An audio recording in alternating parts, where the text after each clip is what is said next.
Mind the gap. Hello, Ugo. Hello, Fabrizia. How are you today? I'm good. Great to see you again for Yeah, another episode of our podcast.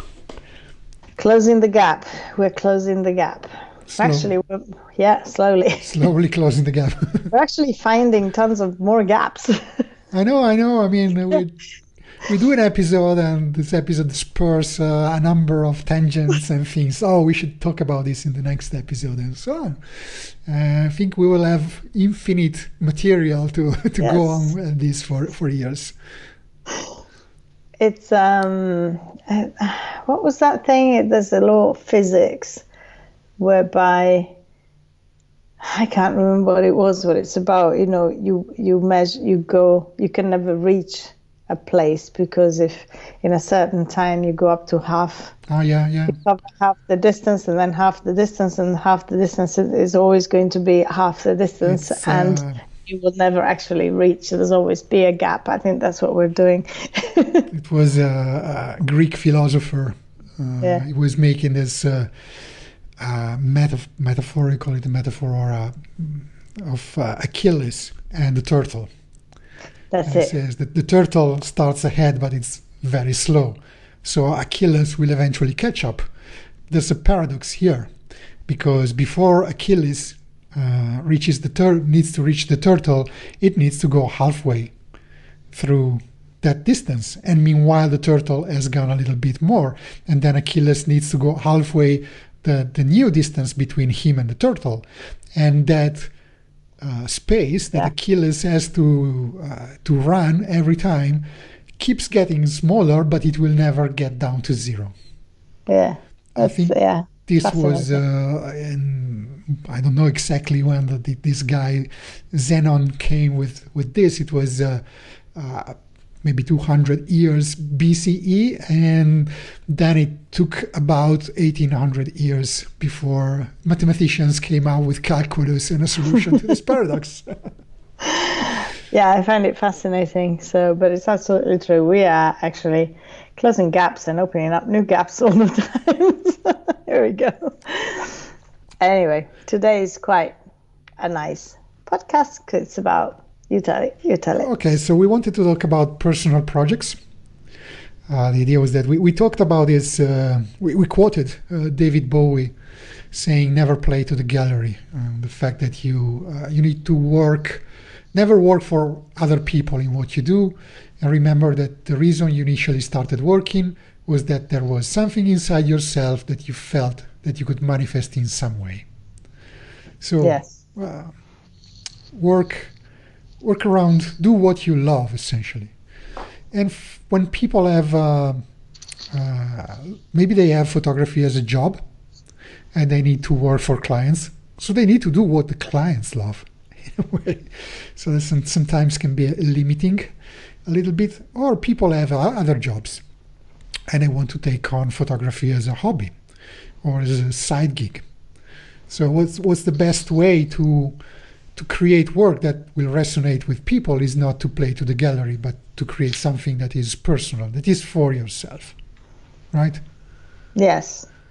And it's really important because those are the things that you do that allow you to experiment and to play around with ideas and, you know, just to brainstorm within yourself and just experiment and that's how you create new things. Otherwise you're doing the same thing over and over again. You're not growing.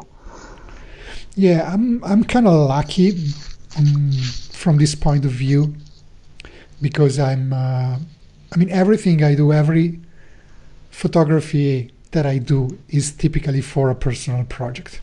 I mean, I don't do commercial photography. That's kind of my advantage. I do photography when I travel typically because I love traveling, I love seeing places, I love photographing them. And then I might use those photos to support my organization of a workshop. Like I'm going again to Scotland this year to do a scouting trip because I want to do a workshop there in 2020. Right? So going there, I'm not going to Scotland because somebody told me you have to go to Scotland and take photos for me that you will use to illustrate a magazine. I said, oh, where could I go a place that I would really love photographing and seeing, and then I could make something that I could sell out of it. So I said, I would love to go back to Scotland, and that's what I'm doing. It's my personal project, and pretty much everything I do when I do travel photography is something personal. I'm going to Japan in November for a trip with my wife, and it's also going to be a photography trip. My personal project there will be taking the best possible photos of Japan and document its culture and whatever. So I feel a bit sorry for your wife. No, she knows. She knows. She's fine with it. And she knows that I will do a lot of research and find the best, most beautiful places to see, whether you have a camera in your hand or not. So she's going to be happy, I hope. So I'm really lucky with this, but I realize that not everybody has the same luxury of being able to really do what you love without having a client give you a brief to shoot or something. How does it work for you? You have more, you do more commercial work maybe, but portraits and so on. Yeah, well, doing portraits and you work for clients. Of course, I do it my way, but you're always thinking about what your client wants, and so you are careful to make sure that you get the shots that they're going to be happy with. And yeah, I think on every shoot I try to experiment and push them to do something different. Maybe at the end we take a little time and I say, oh, I have this idea, let's do it.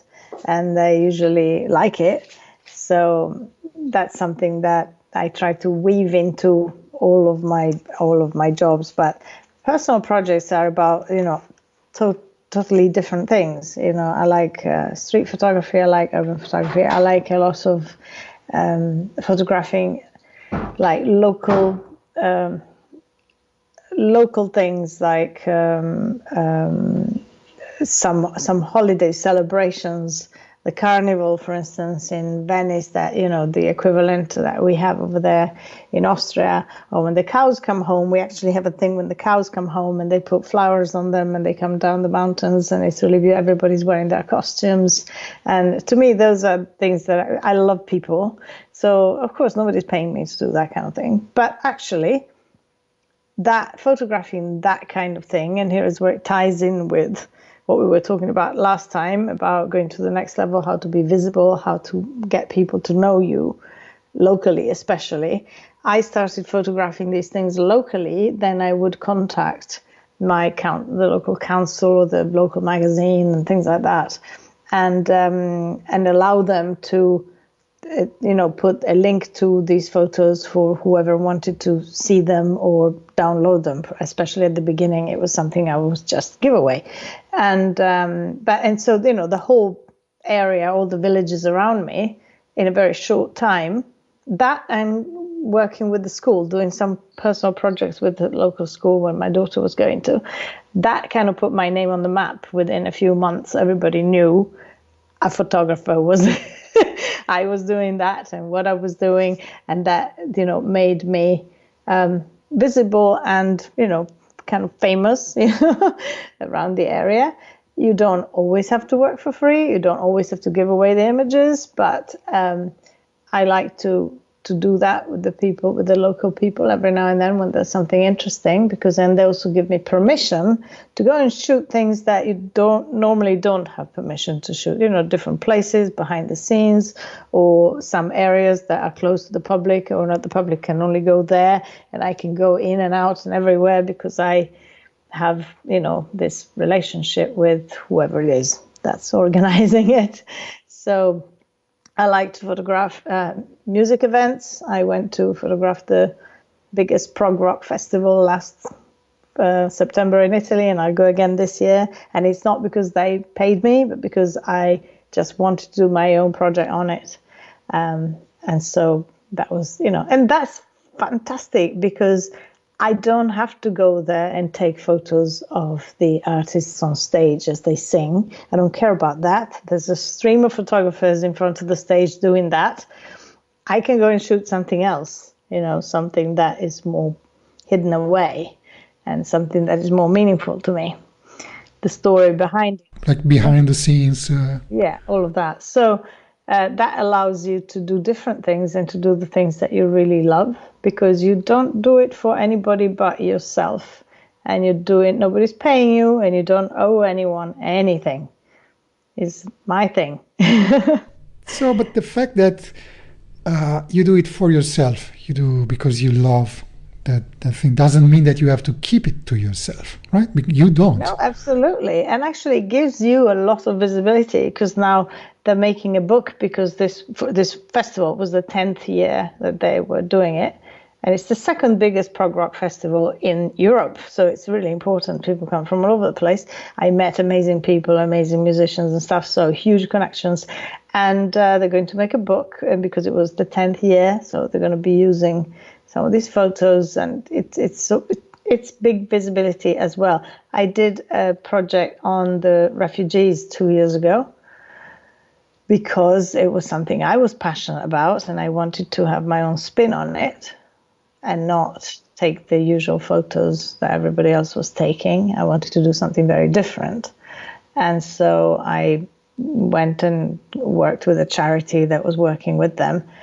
And that was, first of all, an amazing time of, like deep human stuff, connection and understanding stories and things, and doing really, really, you feel like you're really doing something good.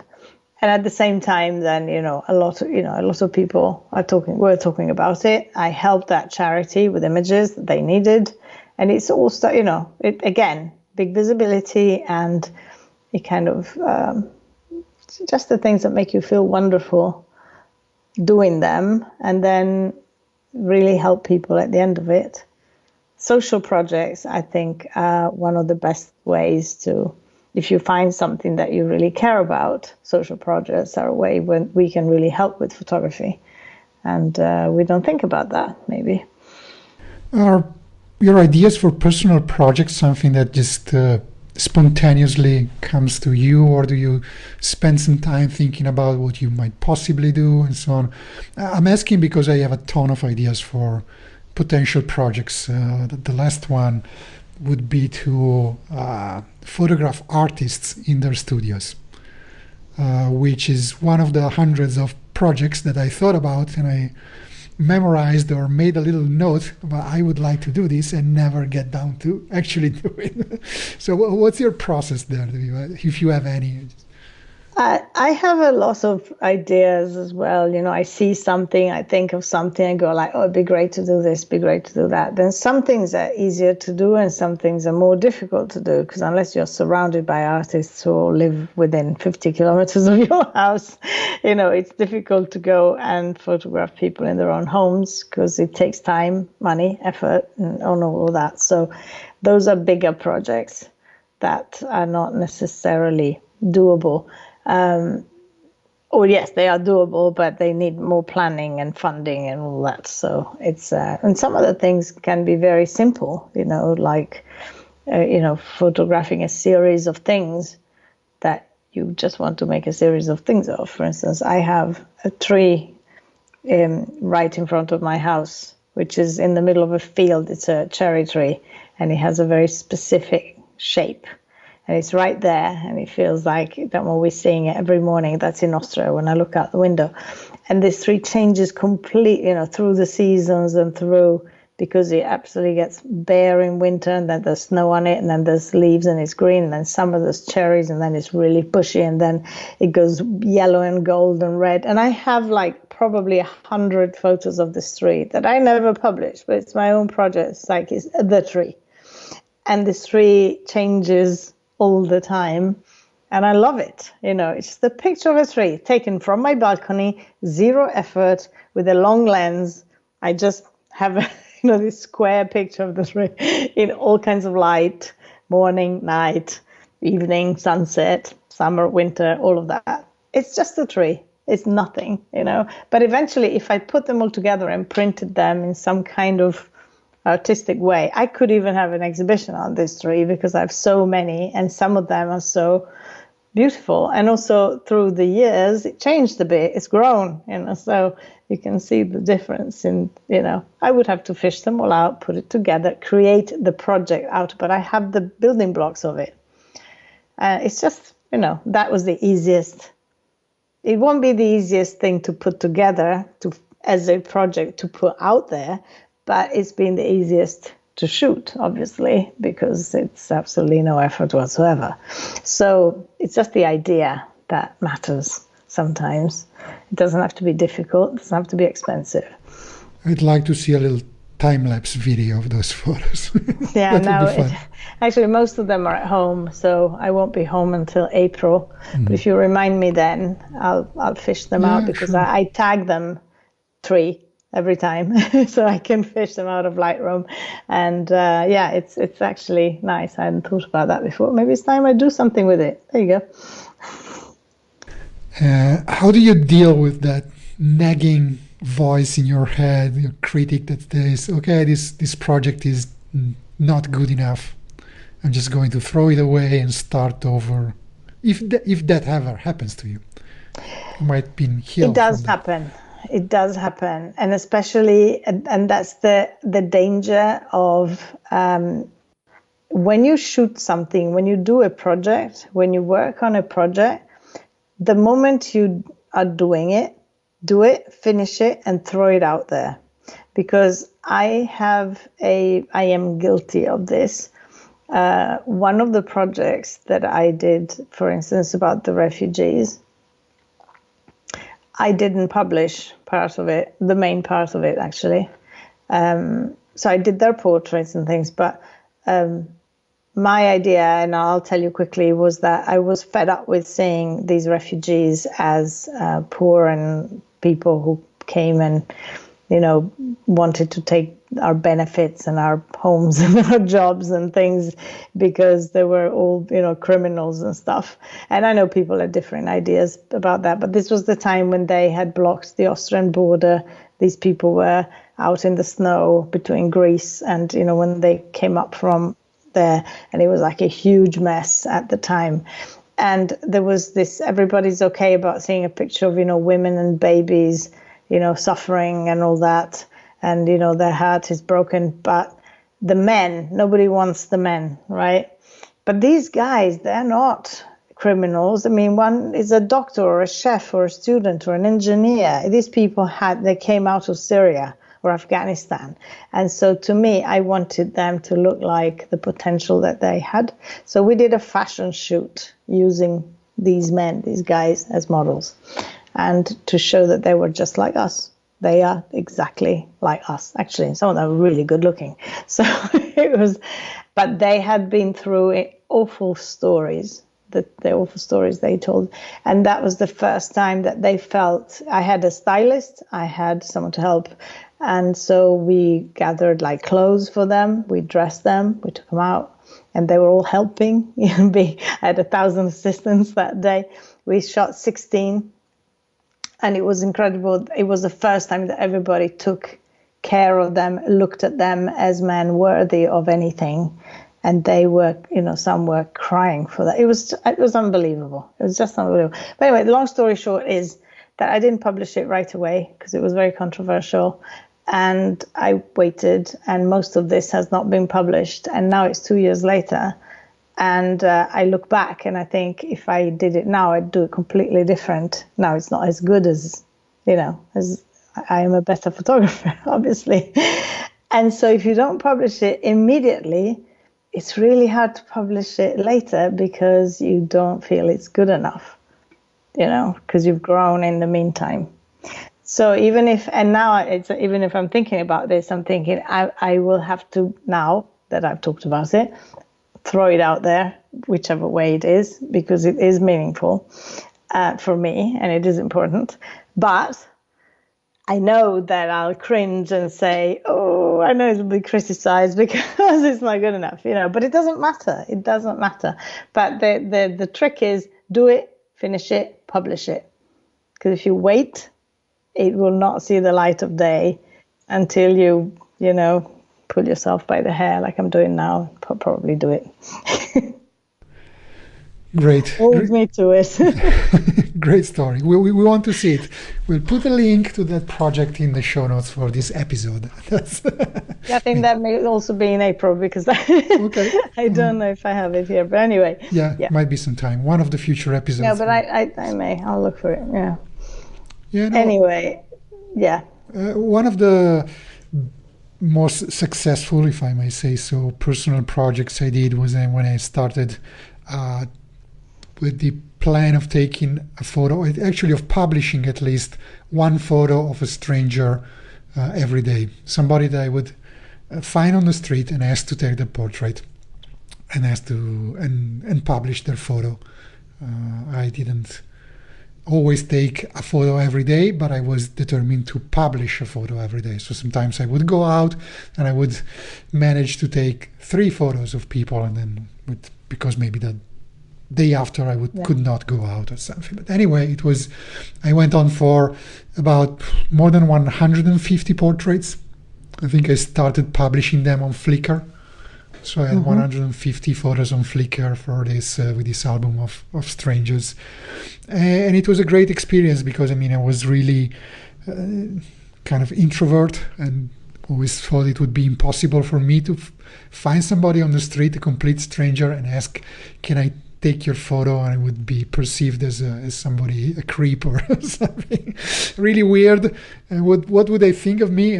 But I just pushed ahead and went through it, and in the end I stopped doing it just because it had come so natural for me. I had nothing more to learn. I learned to overcome my shyness, my fear, and it was so that was a great project for me, a great exercise. Now I can just find that courage inside of me anywhere I go and photograph anyone, and just by asking. So that's something that I always recommend when people want to do street photography or want to take photos of people, which are an important part of travel photography. Yeah. And I'm shy. I don't know how to ask. I don't know. Should I ask people? What do they think of me? Would they say no? And I say yes. They might say no. And then what do you think will happen? Nothing. Absolutely nothing. So yeah, that's a good project for everyone, I think, who wants to become more comfortable at photographing people. And I wasn't shy about publishing it. I knew that I would, if I had done it for myself only, I would probably stopped after a week. But announcing it publicly and saying, I'm going to do this and I'm going to publish it every day, I was just committed to it. I was held to it. I was responsible in front of the people I told I would be doing it. And so I just kept doing it. It's like me now. Now I have to publish the thing and I have to send you the book. I have to all these things I said. Now I have to do that. Oh God! But it's true. Once we talk about things, then we are committed to it, and then it's easier. It's not easier, but then we have to do it. We have to push ourselves to do it. And personal projects are great for that, because you can push yourself to do stuff that you wouldn't do otherwise, or that you don't feel you're ready to do otherwise. And because it's for you, you can, risk a little bit more and push yourself a little bit more and do things that you may not be sure. And if it doesn't work out, it doesn't work out, Nobody dies. When you put that out, there's always the possibility that somebody will be critical of it, right? Yes. Or send you criticism of your work, even if you didn't call for No, it. it's not the possibility. It's a certainty. It's a certainty. And I tell you, there's this funny thing that happened to me. Somebody signed up for one of my courses, and I teach business to photographers. And the reason she told me that, she said she signed up for my course because she went to look at my website, and she thought, if someone who does such crappy photos can actually make a living,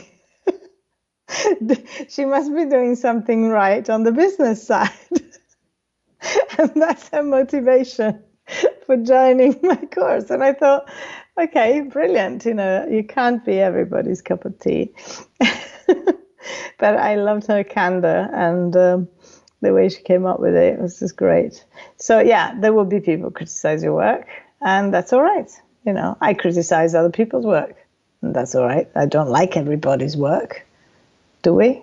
Do we like everybody? No, we don't. So that's okay. That is okay. Everybody is entitled to their opinion. Your opinion of it doesn't diminish the value of what I do or the effort I put into it and all of that.